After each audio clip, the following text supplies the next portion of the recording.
Eu confiava neles com a minha vida. Ele era meu irmão de sangue, meu melhor homem. Ela era o amor da minha vida, a futura mãe dos meus filhos. Até o dia em que eu os encontrei no meu quarto, no apartamento que eu pagava, vivendo a mentira que eu bancava. A traição não veio de um estranho. Veio das duas pessoas que eu mais amava neste mundo. A gente sempre acha que sabe quem são as pessoas. Acha que o sangue é mais grosso que água, que um juramento de amor é uma parede de aço. Eu, Derek, aprendi da pior forma possível que algumas pessoas não têm sangue, têm gelo nas veias. E que o juramento mais bonito pode ser quebrado com um simples sorriso cúmplice. Tudo desabou numa tarde de terça-feira, comum, enquanto eu voltava mais cedo do trabalho por causa de uma enxaqueca que, no fim das contas, foi o menor dos meus problemas. A vida em Chicago era uma correria só. Eu trabalhava como gerente de obras, suando frio e calor para garantir que aqueles arranha-céus fossem entregues no prazo e dentro do orçamento. O suor valia a pena. Cada dólar que entrava era um tijolo a mais no futuro que eu construía com a Chloe. Nos conhecemos na faculdade, ela estudava design de interiores, e a gente se completava na loucura. Ela era a leveza, a beleza, a arte. Eu era o pé no chão, o plano, a estrutura. Combinávamos. Meu irmão, Tyler, era 3 anos mais novo. Sempre foi o espertinho, o bonito, o que queria tudo fácil. Enquanto eu ralava em obras, ele tentava a sorte como influencer digital, postando vídeo de treino e dicas de estilo de vida que eu, sinceramente, bancava. Nossa mãe morreu cedo, o velho nos abandonou, então eu assumi o papel, paguei cursos que ele não terminou, aluguel de apartamentos que ele deixou de pagar, carros que ele bateu. Era meu sangue. Meu dever. Ele sempre me chamava de herói, de o cara. Eu acreditava. O apartamento no Lakeview era nosso sonho. Chloe amava a vista para o lago. Consegui um ótimo financiamento, mas a maior parte da entrada veio do meu bônus de final de ano, $25.000 que eu investi no nosso lar. Tyler, claro, não tinha como ajudar, mas ficou super feliz por nós. Mano, você merece. A Chloe merece. Eu vou aí todo fim de semana, hein? Era meu melhor amigo. Era o cara que eu escolhi para ser meu padrinho. O noivado foi lindo. Um jantar simples no rooftop de um restaurante. Chloe chorou, eu também. Tyler tirou fotos e fez um stories emocionante. Meu irmão, meu exemplo, encontrando o amor da vida dele. Chloe, bem-vinda à família de verdade. Os comentários eram todos, que lindo, que irmãozão. Eu engolia seco um orgulho que, hoje, sei que era patético. Os sinais, a gente só vê os sinais quando a bomba já estourou. Tyler começou a aparecer mais em casa. Aproveitar a cozinha gourmet, fazer um conteúdo pro meu canal, ele dizia. Chloe adorava. É tão bom ter ele por perto, Derek. Ele anima a casa. Eu ficava feliz. Meus dois mundos favoritos se dando bem. Às vezes, chegava do trabalho e os dois estavam rindo no sofá, vendo uma série, com uma proximidade que, em retrospecto, era íntima demais. Ela com os pés no colo dele. Ele passando a mão no cabelo dela, brincando. É a família, Derek, para de ser ciumento, ela dizia quando eu comentava. Eu me sentia um idiota por questionar. O trabalho na nova obra no The Loop estava um inferno. Atrasos, problema com fornecedor, o engenheiro-chefe pedindo demissão. Eu estava com uma pressão do caramba, trabalhando 12, 14 horas por dia. Chloe reclamava da minha ausência. Derek, a gente não tem mais um momento. Você vive para aquele emprego. Eu me defendia, é para esse apartamento, pro nosso casamento, pro nosso futuro. Ela ficava quieta, com um olhar distante. Quem a animava nesses momentos era Tyler. Deixe o cara trabalhar, Chlulo. Ele tá fazendo isso por vocês. Vem cá, bora maratonar aquela série que você gosta, te distrai. A merda começou a feder de verdade num sábado. Eu tinha que resolver um problema na obra, mas prometi a Chloe que ia levá-la para jantar à noite. Passou a tarde, eu resolvendo o pepino. Liguei para ela. Caiu na caixa postal. Mandei mensagem. Nada. Cheguei em casa tarde, exausto. Ela estava dormindo. No criado mudo dela, o celular vibrou. Era uma notificação do Instagram. Tyler marcou você em um comentário. Curioso, peguei o celular. A senha era a data do nosso noivado. Entrei. Era uma foto dele na academia, torso nu, suado. Nos comentários, ele tinha marcado ela, @ChluloForever, precisa vir conferir o personal trainer novo, tá em falta hein? Cara piscando. Ela tinha respondido, ha, pare. Você sabe que meu personal é o melhor. Cara jogando um beijo. Um emoji de beijinho. Meu estômago deu um nó. Mostrei pra ela no dia seguinte, tentando ser leve. Tão íntimos assim, hein? Ela explodiu. De novo, Derek? Sério? É o seu irmão. Você é tão inseguro, tão tóxico. Eu não aguento mais. Ele é a única pessoa que me entende nessa cidade, que me faz companhia enquanto você se mata de trabalhar. Eu me senti um lixo. Um ciumento paranoico. Pedi desculpas. Comprei flores. Prometi me acalmar. Foi aí que eles ganharam ainda mais liberdade. Eu não podia reclamar de nada. Eu era o problemático. O estupim foi uma enxaqueca desgraçada numa terça-feira. A pressão na obra, o estresse com o casamento, meu crânio parecia que ia rachar. Falei pro chefe que ia para casa. Peguei um Uber.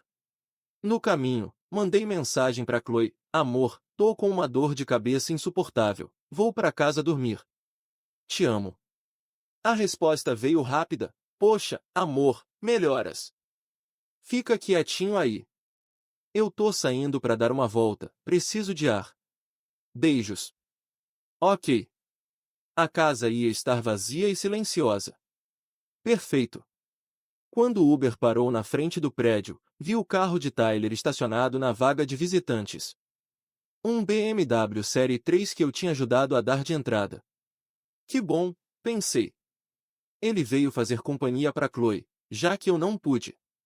Até aí, tudo dentro da normalidade insana que eu tinha aceitado. Entrei no apartamento em silêncio. Tirarei os sapatos. A casa estava estranhamente quieta. A TV da sala desligada. Ouvi um riso abafado. Veio do corredor. Do nosso quarto. Meu coração parou. A enxaqueca foi totalmente substituída por um zumbido agudo nos ouvidos. Andei na ponta dos pés. A porta do quarto não estava totalmente fechada. Entreaberta. A voz de Tyler, baixa, melosa, ele nunca vai descobrir. E se descobrir, eu lido com isso. Você sabe que eu sempre lidei com ele. A voz de Chloe, um murmúrio doce que me dava arrepios de felicidade antes, agora me congelou a espinha, eu só me sinto viva com você, TY. Com ele é só plano, obrigação, futuro, é tão pesado. SHHH, ele não merece você. Nunca mereceu. O herói precisa cair, Chlulo. E a gente vai ter tudo. O apartamento, o dinheiro, tudo que ele construiu. Não era possível. Era um pesadelo. Eu forcei meus olhos a espiar pela fresta. Ela estava sentada na beirada da nossa cama, a cama que eu escolhi pensando no conforto dela. Tyler estava de pé na frente dela, segurando as mãos dela. Ele se inclinou e eles se beijaram. Não um beijo de irmão. Um beijo profundo, demorado, de quem tinha intimidade, de quem sabia o gosto um do outro. Ela colocou a mão na nuca dele, puxando-o para perto. O mundo desabou. A visão escureceu. A raiva, a traição, a humilhação formaram um caldo tóxico que subiu da minha barriga até minha garganta. Eu estava prestes a vomitar ou a gritar. Recuei. Minhas mãos tremiam incontrolavelmente. A dor de cabeça voltou com força total, mas agora era só pano de fundo para a dor real, a que rasgava meu peito por dentro. Eu poderia ter entrado. Poderia ter quebrado a cara do meu irmão na minha própria casa. Poderia ter expulsado os dois naquele instante. Mas alguma coisa dentro de mim quebrou. Não era só tristeza. Era um cálculo frio. Eles tinham falado em ter tudo. O apartamento. O dinheiro. Tudo que eu construí. Eu me afastei silenciosamente, peguei minhas chaves e saí do apartamento. Eles nem perceberam. Estavam muito ocupados vivendo o romance deles às minhas custas.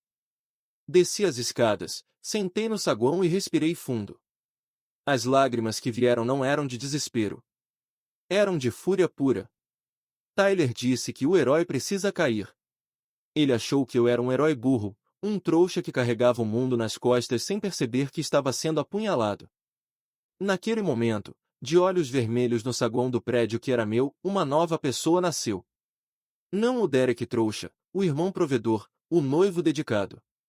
Mas o Derek que ia fazer eles pagarem. Cada centavo, cada mentira, cada segundo de falsidade. E eu sabia exatamente por onde começar. Eles queriam um apartamento? O dinheiro? A vida que eu construí? Tudo bem. Mas eles iam ter que lutar por isso. E eu não ia dar um único tiro antes de posicionar todas as minhas armas. A primeira coisa que fiz, ainda sentado ali, foi abrir o aplicativo do banco no celular. Transferi todo o dinheiro da nossa conta conjunta, pouco mais de $8.000 que estávamos juntando para a lua de mel, para uma conta poupança só no meu nome que eu tinha desde a adolescência e nunca havia mencionado. Depois, apaguei o histórico do aplicativo. Deixei o saldo conjunto em $12,43. A guerra não seria no grito. Seria no silêncio. E ela tinha acabado de começar. Nos dias que se seguiram àquela descoberta, eu me tornei um ator. O melhor da minha carreira. A dor e a raiva viraram combustível para uma performance perfeita de normalidade. Eu era o Derek trabalhador, um pouco mais estressado com o casamento, mas ainda o mesmo cara. Chegava em casa e cumprimentava Chloe com um beijo no rosto.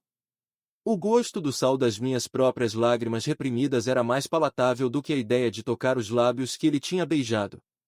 Conversava com Tyler pelo telefone, rindo das piadas sem graça dele sobre casar e acorrentar. A cada risada falsa, eu depositava um pouco mais de ódio no meu cofre interno. Minha primeira jogada foi financeira. Como gerente de obras, eu tinha um bom relacionamento com um contador esperto, o Mike. Marquei um almoço. Mike, preciso de um conselho de amigo.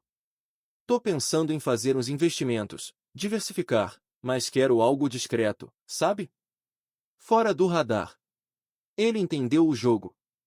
Em 2 semanas, metade do meu salário estava indo automaticamente para uma conta em um banco digital que eu abri com um endereço de e-mail novo e o número de um celular velho. O dinheiro da lua de mel que eu tinha resgatado foi para uma corretora, em ETFs que ninguém ia rastrear facilmente. O apartamento era o calcanhar de Aquiles. Estava no meu nome e no da Chloe. Mas a maior parte da entrada veio do meu dinheiro. Fui ao meu advogado, um sujeito frio e eficiente chamado Gibson. Contei a história sem emoção. Procuro me proteger, Gibson. Não vou tomar nenhuma ação agora, mas quero que tudo esteja documentado. Cada transferência, cada comprovante. Ele assentiu, entendendo perfeitamente o drama doméstico por trás daquelas palavras. Vamos fazer um memorial descritivo de toda a contribuição financeira, Derek. E guarde tudo. Tudo. Enquanto isso, eu alimentava o romance deles. Criava situações. Dizia a Chloe que tinha que passar o fim de semana fora, vistoriando uma obra em Indianápolis. Via o brilho nos olhos dela, mal disfarçado. Que pena, amor. Toma cuidado, tá? Mal desci a rua e já imaginava ela ligando para ele. Eu começava a ter um prazer doentio em facilitar os encontros. Era como assistir a dois ratos num labirinto que eu mesmo estava construindo, achando que estavam se dando bem. A gota d'água para eu colocar o plano principal em ação foi uma cena que eu arranjei para ver. Deixei uma câmera Gol barato velha, daquelas de esporte, carregando atrás de uma estante na sala. Disse que ia trabalhar no sábado de manhã. Pelo aplicativo conectado ao Wi-Fi de casa, vi tudo. Eles nem saíram do sofá. Cafuné. Beijos, ele deitando o headphone dela no colo. A intimidade era absurda. E a cereja do bolo, Tyler apontando para a TV de tela grande e falando, claro como um sino, quando a farsa acabar, a gente vende essa TV. Deve valer uns $2.000 fáceis. Eles já estavam fazendo inventário das minhas coisas. Foi aí que eu decidi. A vingança não seria só esconder dinheiro ou processar. Tinha que ser pública. Humilhante. Eles queriam minha vida? Tudo bem. Eu ia dar a eles. De bandeja. E depois ia puxar o tapete. O casamento estava marcado para dali a 3 meses, num salão às margens do lago Michigan. Chloe estava obcecada com os detalhes, mas sempre reclamando do custo. Derek, o buffet tá caríssimo. E os móveis que a gente escolheu para a casa nova? Eu, o noivo compreensivo, dizia, amor, não se preocupa. Eu resolvo. Você só cuida de ser a noiva mais linda. Deixe o financeiro comigo. E eu resolvi. De uma forma que ela nunca imaginou. Fui ao banco e cancelei o cartão de crédito adicional que ela tinha. O que eu usei de justificativa? Aumentaram o limite do principal. Amor, preciso fechar esse por segurança. Depois eu faço outro. Depois nunca chegou. Comecei a ter problemas com o fluxo de caixa.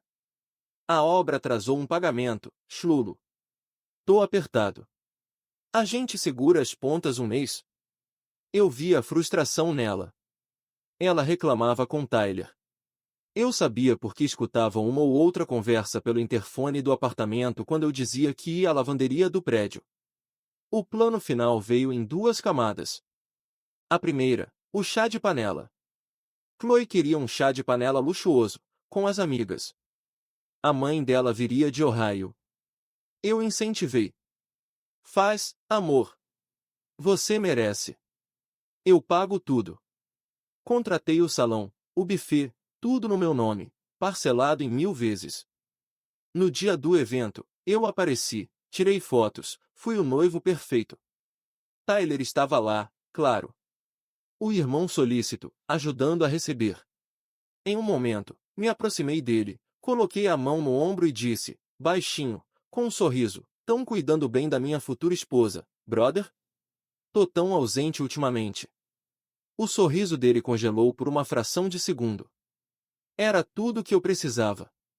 A segunda camada, a principal, era o casamento em si. 2 semanas antes da data, sentei com Chloe. Amor, tenho uma surpresa. Consegui um financiamento excelente para mobiliar a casa toda.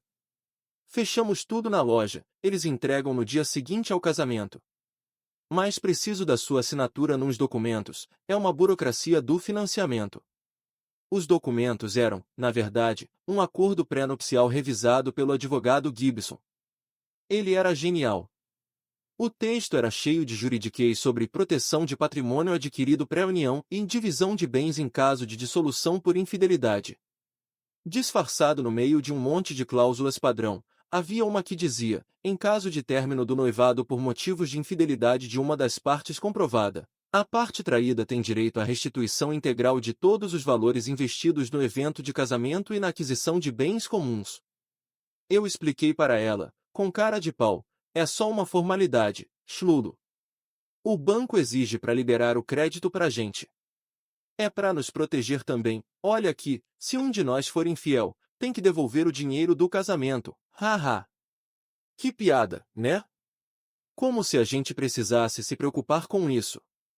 Ela riu, nervosa. Olhou para o documento. Hesitou.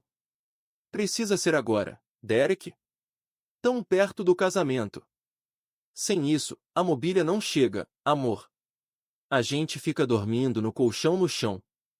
O medo de perder a imagem do casamento perfeito, da casa perfeita, falou mais alto.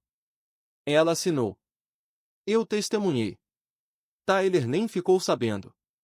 O grande dia chegou. O salão estava lindo. 100 convidados, todos nossos amigos e a família dela. Do meu lado, só o Gibson, que eu havia convidado como um amigo de infância. Tyler estava impecável, de gravata rosa, combinando com os detalhes da decoração. O sorriso dele era de quem já estava contando meu dinheiro. A cerimônia começou. Eu estava no altar. Ela entrou, linda, de vestido branco. Passei o olho pela plateia. Vi Tyler olhando para ela não como um irmão, mas como um homem que a deseja. Vi a mãe dela chorando de felicidade. Meu estômago embrulhava, mas meu rosto estava sereno. O pastor chegou na parte crucial. Se alguém aqui presente souber de algum motivo pelo qual estes dois não devam ser unidos em matrimônio, que fale agora o cálice para sempre. Houve um silêncio. Os segundos se arrastaram. Foi quando eu dei um passo à frente, peguei o microfone da mão do pastor. A plateia ficou em silêncio, achando que era parte do ritual. Olhei para Chloe. Seus lindos olhos verdes estavam cheios de expectativa. Olhei para Tyler. Ele franziu a testa, confuso. Então, falei. Minha voz era clara, calma, e ecoou por todo o salão silencioso. Pastor, convidados, família. Existe um motivo. O ar foi sugado do ambiente. Chloe ficou pálida. Tyler se levantou da primeira fileira.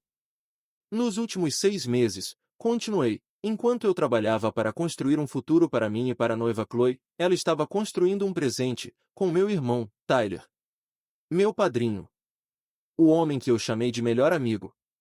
Um murmúrio de choque varreu a plateia. A mãe dela levou as mãos ao rosto. Não acreditem em mim, disse eu, ainda calmo. Acreditem neles. Virei-me e acenei para Gibson, no fundo da sala. Ele acionou um controle. No grande telão que iria passar nossas fotos de noivado, uma sequência de imagens começou a aparecer. Eram capturas de tela de conversas. Ele é tão chato, você me faz sentir viva, TY. Fotos dos dois juntos no meu sofá, nos meus lugares. E, por fim, o vídeo da Gol barato, mudo, mas mostrando claramente o beijo profundo, a intimidade, a traição acontecendo no meu próprio lar. O caos se instalou. Gritos. Chloe gritou Derek, não. É mentira. Tyler avançou em minha direção, rosto vermelho de ódio e humilhação. Você filhou da pu. 2 seguranças que eu havia contratado discretamente semanas antes, avisando que poderia ter um parente problemático, o seguraram. A plateia estava em pandemônio. Os celulares filmavam tudo. Eu me aproximei do microfone mais uma vez. O casamento está cancelado. Aos convidados, peço desculpas pelo espetáculo triste, mas a verdade precisava vir à luz. O buffet está pago. Fiquem à vontade. Deixei o microfone, desci do altar. Passei por Chloe, que estava imóvel, com lágrimas de raiva e vergonha escorrendo pela maquiagem caríssima. O acordo pré-nupcial que você assinou, Chloe, vale para o noivado também. Meus advogados vão entrar em contato para cobrar todos os valores que eu investi nessa farsa. Inclusive o desse vestido. Olhei para Tyler, contido pelos seguranças. E você, irmão? A entrada do BMW, os aluguéis, os cursos, considere tudo uma lição cara. A conta chegou. Saí do salão sozinho, sob os olhares horrorizados, fascinados e até alguns de admiração disfarçada dos convidados. O som que eu levava comigo não era de aplausos, era do desmoronamento completo da realidade que eles tinham construído sobre as minhas costas. A vingança não era doce. Era amarga, fria e necessária. Mas, pela primeira vez em meses, eu conseguia respirar.